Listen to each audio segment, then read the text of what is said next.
नाराज़ न थी मिठड़ा, नाराज़ न थी मिठड़ा, तुंहिंजो घोट छॾे वियासीं तोखां मुंहुं मटे वियासीं। नकी ॾिसंदे नकी रुसंदे तोखां यार मुंहुं मटे वियासीं। नाराज़ न थी मिठड़ा, तुंहिंजो घोट छॾे वियासीं।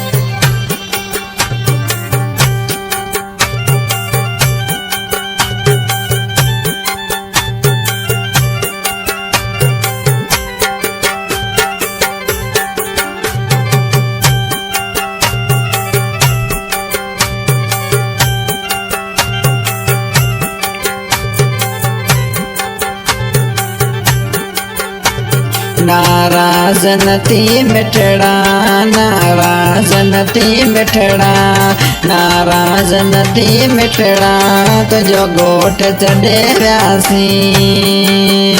ॿई हथ हथनि में मुके तुंहिंजो घोट छॾे वियासीं। नकी ॾिसंदे नकी रुसंदे तोखां प्यार मुंहुं मटे वियासीं। नकी ॾिसंदे नकी रुसंदे तोखां प्यार मुंहुं मटे वियासीं।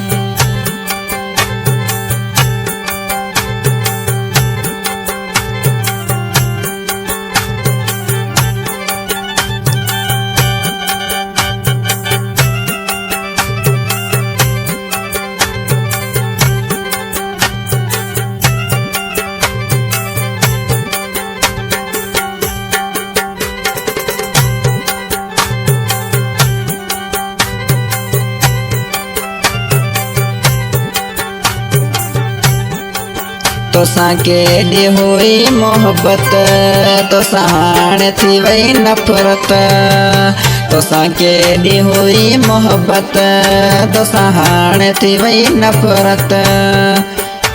मजबूर जुदायूं करे, मजबूर जुदायूं करे, तोखां मोह मटियो पिया वञूं, तोखां मोह मटियो पिया वञूं।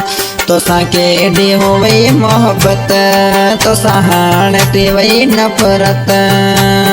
मजबूर जुदायूं करे तोखां मुंहुं मटियो पिया वञूं। नाराज़ न थी मिठड़ा, तुंहिंजो शहर छॾे पिया वञूं।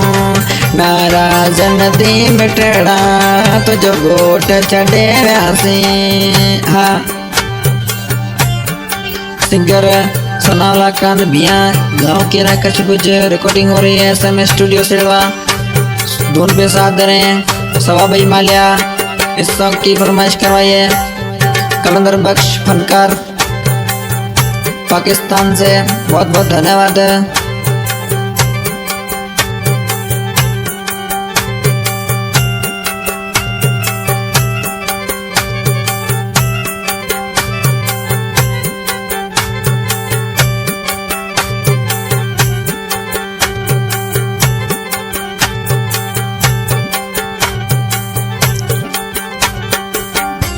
कलंदर बख्श चवे तुंहिंजो वेड़ो आबाद हुजे।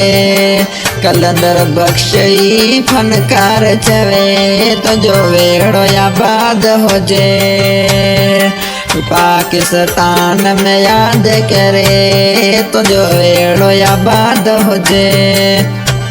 तुंहिंजो घोट छॾे पिया वञूं। नाराज़ न थी मिठड़ा, नाराज़ न थी मिठड़ा, तुंहिंजो शहर छॾे पिया वञूं। नकी ॾिसंदे नकी रुसंदे तोखां प्यार मुंहुं मटियो पिया वञूं। नाराज़ न थी मिठड़ा, नाराज़ न थी मिठड़ा, तुंहिंजो शहर छॾे पिया वञूं। तुंहिंजो घोट छॾियो पिया वञूं।